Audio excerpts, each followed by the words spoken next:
The sun beat down on the valley of Elah, baking the earth dry and dusty. A gentle breeze rustled the leaves of the terebinth trees, their shadows offering little respite from the heat. On one side of the valley, a sea of bronze shimmered, the army of the Philistines, their ranks stretching as far as the eye could see. Their spears glinted menacingly in the sunlight, a silent promise of the violence to come. On the opposite slope, the Israelites watched with a mixture of fear and defiance. They were outnumbered, outmatched. For 40 days, the Philistine giant Goliath had emerged from their ranks, his booming voice echoing across the valley, challenging the Israelites to send forth a champion of their own. 40 days of taunts, 40 days of growing fear. Goliath was a figure straight out of a nightmare. Towering over 9 feet tall, he was a mountain of muscle clad in bronze armor. His helmet, adorned with a plume of feathers, did little to conceal the cruel cast of his features. In his hand he hefted a spear as thick as a weaver's beam, its iron tip capable of piercing the strongest shield. Choose you a man for you, and let him come down to me. If he be able to fight with me and to kill me, then will we be your servants. But if I prevail against him and kill him, then shall ye be our servants and serve us. Far from the valley of Elah, in the fields of Bethlehem, a young shepherd named David tended his father's sheep. David was a handsome youth, known for his skill with a sling and his devotion to God. He was also the youngest of 8 sons, an unlikely candidate for heroism. One day David's father, Jesse, called him from the fields. Take now for thy brethren an ephah of this parched corn, and these 10 loaves, and run to the camp to thy brethren. David, ever obedient, gathered the provisions and set off for the valley of Elah. As David approached the Israelite camp, he heard the familiar booming voice of Goliath issuing his daily challenge.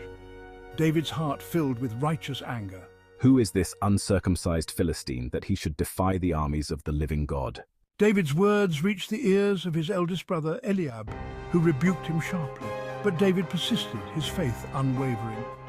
Word of the shepherd boy's courage reached King Saul, who summoned David to his tent.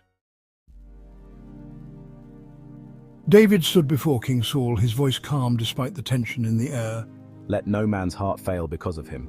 Thy servant will go and fight with this Philistine. Saul, desperate for a champion, reluctantly agreed. He offered David his own armor, but the shepherd boy refused, choosing instead the familiar weight of his shepherd's staff and sling. David selected 5 smooth stones from the brook and placed them in his shepherd's bag. He approached Goliath, his steps light, his eyes fixed on the giant. Thou comest to me with a sword, and with a spear, and with a shield. But I come to thee in the name of the Lord of hosts, the God of the armies of Israel, whom thou hast defied. Goliath laughed, a sound like thunder echoing across the valley. He charged at David, his massive form blotting out the sun. But David was swift. He ran towards the giant, his sling whirling above his head. With a flick of his wrist, he released a stone. It flew straight and true, finding its mark on Goliath's forehead. The giant stumbled, his massive form swaying like a tree about to fall. He crashed to the ground with a thud that shook the very foundations of the valley. Silence descended upon the battlefield, broken only by the gasps of the stunned onlookers. David's victory was not a victory of might, but of faith. He faced a seemingly insurmountable obstacle, armed with nothing but a shepherd's sling and an unshakable belief in God. His story is a timeless reminder that courage is not the absence of fear, but the triumph over it. The story of David and Goliath resonates throughout history, inspiring generations to face their own giants, whether they be physical, emotional, or spiritual. It teaches us that with faith, even the smallest among us can overcome the greatest of obstacles. For it is not the size of the dog in the fight, but the size of the fight in the dog that truly matters.